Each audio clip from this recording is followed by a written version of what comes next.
ଆମ୍ବ ବିପ୍ଳବ ହେବାକୁ ଯାଉଛି ତାର ମଶା ଟିକେ ଦେବେ କି ଆମକୁ? ଭାରତବର୍ଷର ସମ୍ବିଧାନ ବ୍ୟବସ୍ଥା ଅନୁସାରେ ନିର୍ବାଚନ କମିଶନ ଗଠନ କରାଯାଇଛି। ନିର୍ବାଚନ କମିଶନ ସ୍ୱାଧୀନ ଭାବରେ ନିରପେକ୍ଷ ଭାବରେ କାମ କରିବାର ଅଧିକାର ସମ୍ବିଧାନ ଦେଇଛି। କିନ୍ତୁ ନିର୍ବାଚନ କମିଶନ ଯେପରି ଭାବରେ କାର୍ଯ୍ୟ କରୁଛି, ଗତ ନିର୍ବାଚନ ମାନଙ୍କରେ ହେଉ ବା ଭୋଟର ତାଲିକା ପ୍ରସ୍ତୁତିରେ ହେଉ, ବର୍ତ୍ତମାନ ସବୁ କ୍ଷେତ୍ରରେ ନିର୍ବାଚନ କମିଶନ ନିରପେକ୍ଷତା ଉପରେ ପ୍ରଶ୍ନ ଉଠିଲାଣି। ବିଶେଷ କରି ଗତ ନିର୍ବାଚନ ମାନଙ୍କରେ ମହାରାଷ୍ଟ୍ର ନିର୍ବାଚନ କୁହନ୍ତୁ, ପଞ୍ଜାବ ହରିୟାଣା ନିର୍ବାଚନ କୁହନ୍ତୁ, ଗତ ନିର୍ବାଚନ 2024 ନିର୍ବାଚନ କୁହନ୍ତୁ, ଓଡ଼ିଶା ବି ନିର୍ବାଚନ କଥା କୁହନ୍ତୁ, ସବୁ ଜାଗାରେ ଇଭିଏମ୍ ଜରିଆରେ ଭୋଟ ଚୋରି କରାଯାଇଛି ବୋଲି ସବୁଠି ମତ ପ୍ରକାଶ ପାଇସାରିଲାଣି। ପ୍ରଥମେ ଓଡ଼ିଶାର ବିଜୁ ଜନତା ଦଳ ପ୍ରତିବାଦ କରିଥିଲା, ଯେତିକି ଭୋଟ ଦିଆଯାଇଛି ତାର ଅଧିକ ଭୋଟ ପରିମାଣ ବାହାରିଛି ଏବଂ ଫର୍ମ 17C ବିଜୁ ଜନତା ଦଳ ମାଗିଥିଲା ନିର୍ବାଚନ କମିଶନରକୁ ଏବଂ ବିଚାରରେ ମଧ୍ୟ ଦ୍ୱାରସ୍ଥ ହୋଇସାରିଛନ୍ତି। କିନ୍ତୁ ଏପର୍ଯ୍ୟନ୍ତ ନିର୍ବାଚନ କମିଶନର ଫର୍ମ 17Cରେ ଭୋଟ କେତେ ଦିଆଯାଇଛି, ଭୋଟ କେତେ ବାହାରିଛି, ଭୋଟ କେତେ ଗଣତି ହୋଇଛି, ଏ ତଥ୍ୟ ଆଜି ପର୍ଯ୍ୟନ୍ତ ଦେଲେ ନାହିଁ।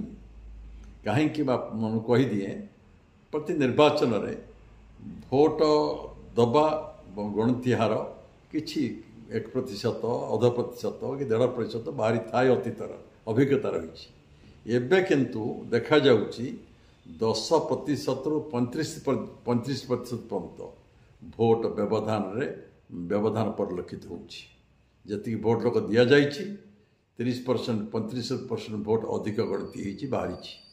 ଶେଷ ପର୍ଯ୍ୟାୟରେ ଆପଣ ଭୋଟ ଦିଆଯାଉଥାଏ 10ଟା 11ଟା ବେଳକୁ, 8ଟା 9ଟା ବେଳକୁ ଅଧିକ ଭୋଟ ପଡ଼ିଯାଇଛି, ଯାହା ପ୍ରମାଣିତ ହେଉଛି।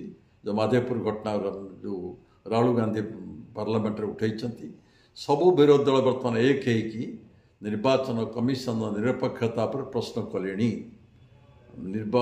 ନିରପେକ୍ଷ ଭୋଟ ହେଇନାହିଁ, ସରକାରୀ ଦଳକୁ ସୁହାଇବା ପାଇଁ ଇଭିଏମ୍ରେ ଜାଲିଆତି କରାଯାଇଛି, ଭୋଟ ଚୋରି କରାଯାଇଛି, ଏକଥା ମଧ୍ୟ ସୁପ୍ରିମକୋର୍ଟ ପାଖରେ ପହଞ୍ଚି ସାରିଲାଣି। କେବଳ ନିର୍ବାଚନ ପରିଚାଳନା ଇଭିଏମ୍ ଜରିଆରେ ଭୋଟ ଚୋରି କଥା ନୁହେଁ, ଏପରି ମଧ୍ୟ ଭୋଟର ତାଲିକା ପ୍ରସ୍ତୁତିରେ ଆପଣ ଜାଣିଛନ୍ତି ବିହାରରେ ନିର୍ବାଚନ ହେବ, ସେଠି ଭୋଟ ରିଭିଜନ ପାଇଁ ଯେଉଁ ଅର୍ଡ଼ର କରାଗଲା, ଚିଫ୍ ଇଲେକ୍ସନ କମିଶନ ନିର୍ଦ୍ଦେଶ ଦେଲେ, ସେଥିରେ 65 ଲକ୍ଷ ଭୋଟରଙ୍କୁ ବାଦ୍ ଦିଆଯାଇଛି। 65 ଲକ୍ଷ ଭୋଟର କ'ଣ ନା ମରିଯାଇଛନ୍ତି କି ହଜିଯାଇଛନ୍ତି, କିନ୍ତୁ ଲୋକ କହିଲେଣି ଆମେ ତ ବଞ୍ଚିଛୁ, ଆମ ମୃତ ବୋଲି ଭୋଟ ତାଲିକା କେମିତି ବାଦ୍ ପଡ଼ିଛି।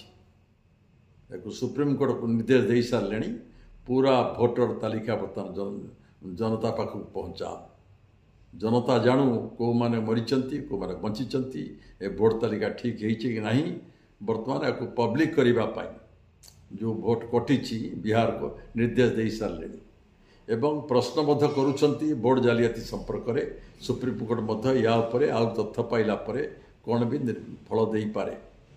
ଆହୁରି ଗୋଟିଏ କଥା ମୋ ମନକୁ ଆସୁଛି, ନିର୍ବାଚନ କମିଶନ କିପରି ଭାବରେ ସରକାରୀ ଦଳର ନିୟନ୍ତ୍ରଣରେ ରହିଛି। ନିର୍ବାଚନ ପୂର୍ବରୁ ଗୋଟିଏ ଦିନରେ 1 ଡେ ପୋଲ୍ ହେଉଥିଲା ଭାରତବର୍ଷରେ, ଏବେ କିପରି ଭାବରେ ପାତର ଅନ୍ତର କରାଯାଉଛି। ତାମିଲନାଡ଼ୁ ଗୋଟେ ବଡ଼ ରାଜ୍ୟ, 14-15 କୋଟି ଲୋକ ଭୋଟର ଅଛନ୍ତି, ଲୋକ ସଂଖ୍ୟା ସେଠି 1 ଡେ ପୋଲ୍ ହେଲା 24 ମସିହାରେ। ଓଡ଼ିଶା ପରେ ଛୋଟିଆ ରାଜ୍ୟ, 4 ପର୍ଯ୍ୟାୟରେ ଭୋଟ ହେଲା। ମାନେ ସରକାରୀ ଦଳ ବିଭିନ୍ନ ପର୍ଯ୍ୟାୟରେ ଭୋଟ ହେଲେ ପ୍ରଚାର କରିବା ପାଇଁ ସୁବିଧା ପାଉଛି। ତେଣୁ ମୋଟାମୋଟି ଭାବରେ ଭୋଟ ଚୋରି କଥା କହନ୍ତୁ, ଇଭିଏମ୍ରେ ଭୋଟ ଜାଲିଆତି କଥା କହନ୍ତୁ, ଭୋଟର ତାଲିକା ପ୍ରସ୍ତୁତି କହନ୍ତୁ, ଭୋଟ ଦିନ ମଧ୍ୟ ଯେଉଁ ବିଭିନ୍ନ ତାରିଖ ଧାର୍ଯ୍ୟ କରିବା କଥା କହନ୍ତୁ, ଏସବୁ କଥାରୁ ପ୍ରତୀୟମାନ ହେଉଛି ଯେ ନିର୍ବାଚନ କମିଶନ ନିରପେକ୍ଷ ଭାବରେ, ନିର୍ଭୀକ ଭାବରେ, ସ୍ୱାଧୀନ ଭାବରେ କାର୍ଯ୍ୟ କରୁନାହାନ୍ତି। ଭାରତବର୍ଷର ଭୋଟରମାନେ ନ୍ୟାୟ ପାଇବାରୁ ବଞ୍ଚିତ ହେଉଛନ୍ତି। ଇଏ ସରକାରୀ ଦଳ ପ୍ରରୋଚନାରେ କାମ କରୁଛନ୍ତି ବୋଲି ଇଏ ଜନମତ ସୃଷ୍ଟି ହୋଇସାରିଲାଣି। ଯେଉଁ କଥା ସରକାର ବିରୁଦ୍ଧ ଯାଉଛନ୍ତି, ପୁଞ୍ଜିବାଦକୁ ବିଶ୍ୱାସ କରୁଥିବା ସରକାର, पुंजीपति द्वारा नियंत्रित होता सरकार जेन्हे केन्हे भोट हाथेबा चाहती क्षमता को आसवाक चाहती वर्तमान जो दल शासन रही विभिन्न अनैतिकता अवलंबन करी विभिन्न कुछ उपाय अवलंबन करी निर्वाचन बैतरणी पार होगापाई ये सब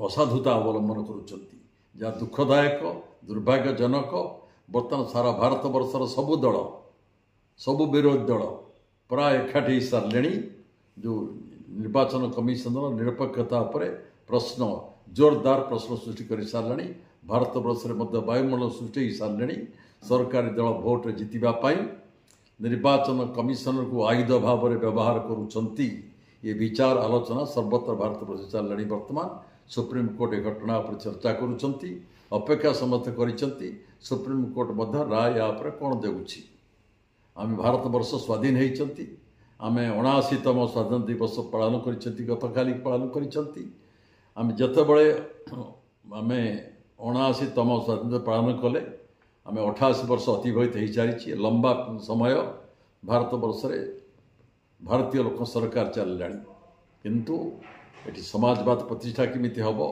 न्यायर शासन केमी चलो धर्मनिरपेक्षता एटी समाजवाद केमी व्यवस्था भितर केमी सरकार चलो किंतु सफलता देखा जाऊ नहीं विफलता बेसी देखा जाउछि धर्मनिरपेक्षता जगार सांप्रदायिकता स्थान पाइलानी आपणकर समाजवाद जगार पुंजीवाद स्थान नहीं सारला भारत वर्ष में बहु लोक पुंजीपति होउचंती एवं गरीब लोक पुंजीपति भितर व्यवधान बढ़िबार चलुछि 88 वर्ष शासन परे भी आज भारत वर्ष में दुखर कथा 19 कोटी लोक एबे भी दिओली खाइबाकू पाउना दीखण लुगा पिंधिबाकू पाउना दरिद्रतार कषाघात आतजात होउचंती समाजवाद नहीं आउ पुंजीवाद कबल भारत वर्ष स्वाधीनता बाट बणा होउची विकास आज बाट बणा होउची भारत वर्ष में ये अवस्था मुक्ति पाइबा पाई